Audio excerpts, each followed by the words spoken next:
মিম call receive করেই সালাম দিল। আবির সালামের উত্তর দিয়ে ভারী কণ্ঠে বলল, বাসার কি অবস্থা? মিম চিন্তিত স্বরে বলল, চাচ্চু আপুকে বকতেছে। আম্মু আর মামুনি মিলেও থামাতে পারছে না। আব্বু বড় আম্মু কেউ বাসায় নেই।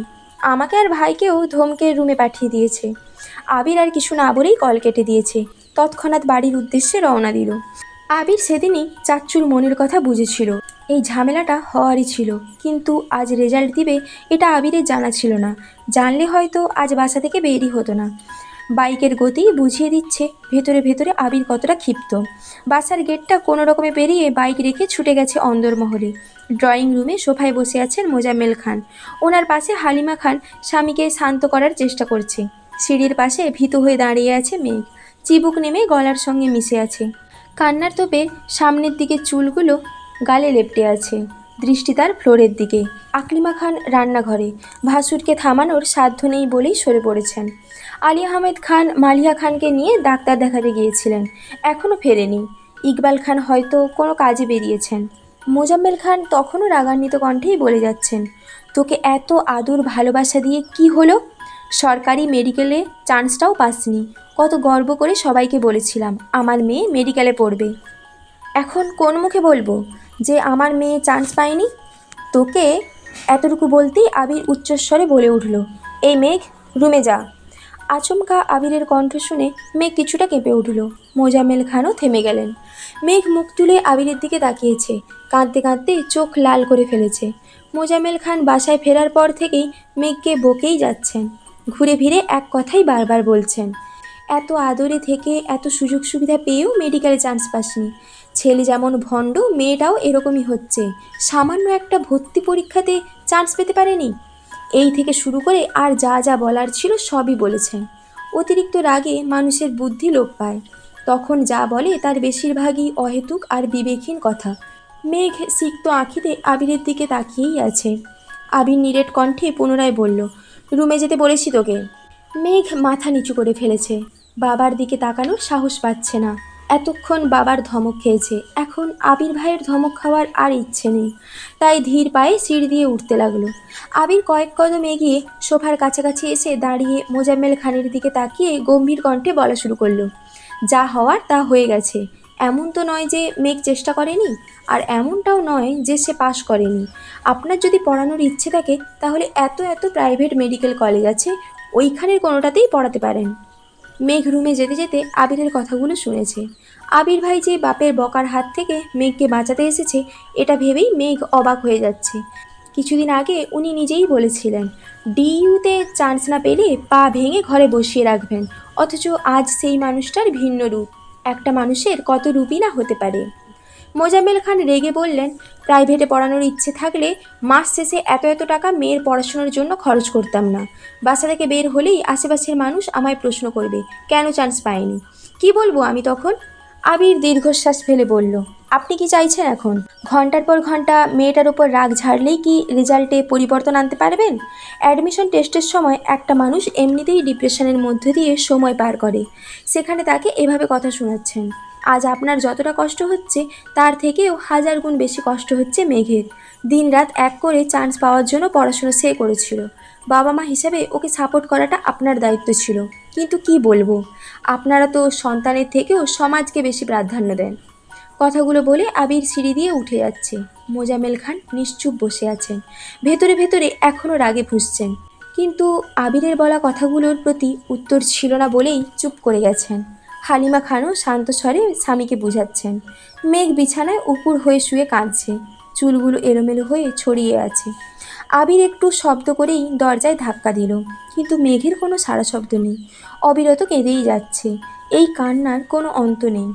আবির বিছানার পাশে বসে আস্তে করে ডাকলো, মেঘ। সঙ্গে সঙ্গে মেঘ একটু থামলো, তারপর আবার কান্না শুরু করলো।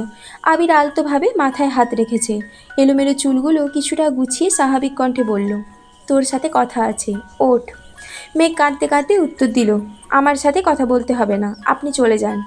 আবির গম্ভীর কণ্ঠে বলল, তোর সাথে কথা না বলে আমি যাব না। আমি 10 পর্যন্ত গুনব, এর মধ্যে মুখ ধুয়ে আমার সামনে এসে বসবি। মেঘ তবু নড়ছে না। আবির ভারী কণ্ঠে বলা শুরু করলো, 1। 2।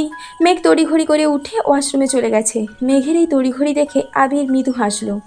মেঘ ফ্রেশ হয়ে আবিরের মুখোমুখি বসেছে। আবির মোলায়েম কণ্ঠে শুধালো, তুই কাঁদছিলি কেন? চান্স পাসনি বলে নাকি চাচ্চু বকেছে তাই? মেঘকে নিশ্চুপ থাকতে দেখে আবির আবার শুধালো, তুই কি মেডিকেলে পড়তে চাস? পড়তে চাইলে বল, প্রাইভেটেই পড়াবো তোকে। কেউ রাজি না হলে আমি তোকে পড়াবো। শুধু বল পড়তে চাস নাকি? মেঘ মাথা নিচু করে উত্তর দিল, জানি না।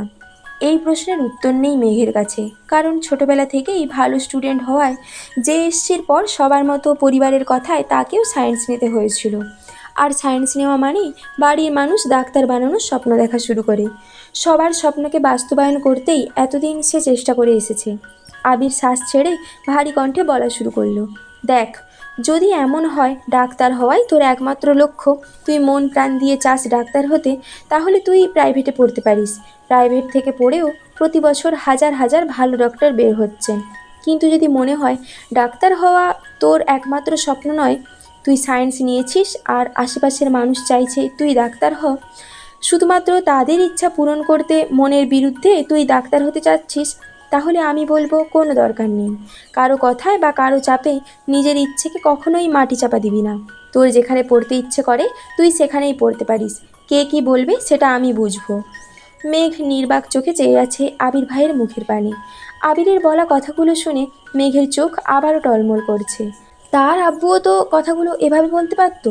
আবির তপ্ত স্বরে পুনরায় বলল, পৃথিবীর মানুষ কি ভাবছে তাতে আমার কিছু যায় আসে না। তোর ইচ্ছেটাই আমার কাছে সবচেয়ে মূল্যবান। দিন শেষে আমি তোর মুখে মিষ্টি হাসি দেখতে চাই, কারো কথায় নয়। নিজে সিদ্ধান্ত নিবি তুই কি চাস। আবারও বলছি, তুই যা চাস তাই হবে। আবির চলে গেছে। আবিরের দেওয়া সান্ত্বনাতে আর কিছু হলো কি না জানা নেই, তবে মেঘের কান্না থেমে গেছে। দীর্ঘ সময়ের অশান্ত মন শান্ত হয়ে গেছে। তবে এখন নিচে যাওয়ার কোনো ইচ্ছে নেই তার। লাইট অফ করে শুয়ে শুয়ে ফোন চাপছিল। বন্যার সাথে কথা হয়নি। বন্যাকে দুবার কল দিয়েছে, কিন্তু কোনো খবর নেই। ফেসবুকে ঘুরতে ঘুরতে আবির ভাইয়ের একটা ছবি সামনে আসছে।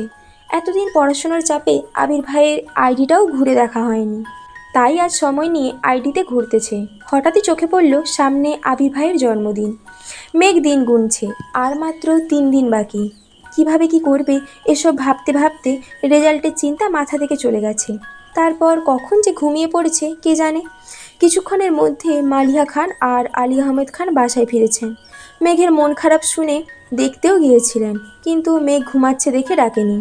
ছোটবেলা থেকেই মেঘের ঘুম অনেক গভীর, আর ঘুমের মধ্যে মেঘকে ডাকলে মাথা ব্যথা করে, তাই সচরাচর কেউই ডাকে না। কিছুক্ষণ পর আবির মায়ের রুমে গেছে। কিছুদিন যাবতই মালিয়া খানের প্রেসার বাড়তি, মাথা ভার হয়ে থাকে, চোখে ঝাপসা দেখছিলেন। আবির মায়ের কাছে কিছুক্ষণ বসে, খাবার খাইয়ে তারপর ঔষধ খাইয়ে নিজের রুমে আসছে। এটুকু সময়ের মধ্যে আলী আহমেদ খান রুমে আসেননি, হয়তো বা 2 ভাই অন্য রুমে কথা বলছেন। ঘণ্টাখানেক পর তানভীর বাসায় ফিরেছে। আবিরের কাছ থেকে সবই শুনেছে। মেঘকে দেখতেও গিয়েছিল, কিন্তু লাইট অফ দেখে সেও ডাকেনি। রুমে বসে কি করবে বুঝতে পারছে না। তখনই বন্যার নাম্বার থেকে কল আসছে। তানভীর অবিশ্বাস্য চোখে তাকিয়ে কলটা রিসিভ করলো। বন্যা বলল, আসসালামু আলাইকুম। তানভীর উত্তর দিল, ওয়ালাইকুম আসসালাম। বন্যা চিন্তিত কণ্ঠে শুধালো, আপনি কি বাসায়? মেঘ কোথায় বলতে পারবেন? এতগুলো কল দিচ্ছি, রিসিভ করছে না তো, তাই বাধ্য হয়ে আপনাকে কল দিলাম। তানভীর স্বাভাবিক কণ্ঠে জবাব দিল, আমি বাসায়। বনু তো ঘুমাচ্ছে, মনে হয় ফোন সাইলেন্ট করা। বন্যা আবার প্রশ্ন করল, মেঘের কি সরকারিতে চান্স হয়েছে? তানভীর ভারী কণ্ঠে উত্তর দিল, না, প্রাইভেটে। তোমার? বন্যা মন খারাপ করে বলল, আমারও। তানভীর ধীর কণ্ঠে বলল, চিন্তা করো না, যা হবে ভালোই হবে। ডিউএতে তো তোমারও চান্স হয়েছে শুনলাম। বনুরে বুঝাইয়া দুজনেই ভর্তি হয়ে পড়ো। হয়তো আল্লাহ চাচ্ছেন 2 বান্ধবী একসাথে থাকো। বন্যা মৃদু হেসে উত্তর দিল, হয়তো বা। দোয়া করবেন, আল্লাহ হাফেজ। তানভীরও আল্লাহ হাফেজ বলে ফোন রেখে দিয়েছে।